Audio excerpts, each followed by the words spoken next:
Let's talk about something else that the Express News has covered that directly talks about San Antonio.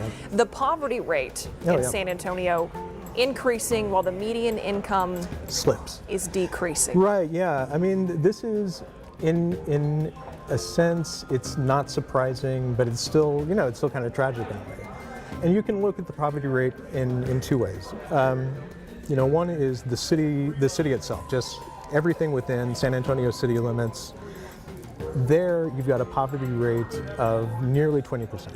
It's if you round up, it's 18.6. If you include the rest of the metro area, which takes in New Braunfels, it's a little over 15% poverty rate. So that's basically, with either one of those, 1 in 5 San Antonians live under the poverty line. I mean, that's huge. Yeah. And in fact, I mean, that's the highest rate on both counts in the country.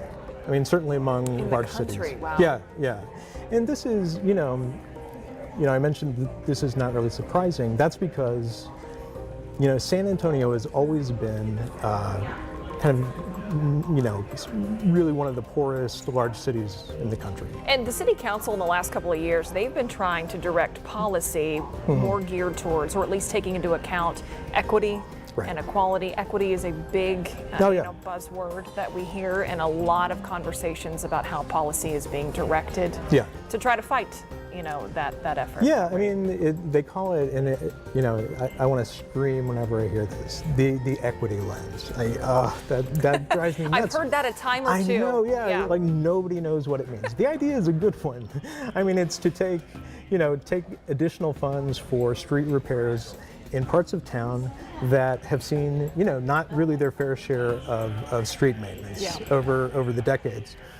So it's a good idea, and the thought is, if you improve the infrastructure, you're creating a better quality of life, more public safety, and you're making the communities more appealing, both for the people who live there and for the people who might consider moving there. A few additional dollars in the budget for street maintenance and sewer repairs, those are great. And over the long haul, they will improve quite a bit. But I mean, it's not going to do anything in the short term to make the lives better for the people in those neighborhoods. That's really a question of education. I mean, tied with San Antonio's high poverty rate, you've got a pretty low educational attainment rate. So you have, in San Antonio, you've got about a little less than 45% of the population has no more than a high school education. And that includes a lot of people who dropped out of school. So, that's a pretty high percentage. And so it's not surprising, with numbers that high, that you'll have, a lot of people, a lot of families living in poverty.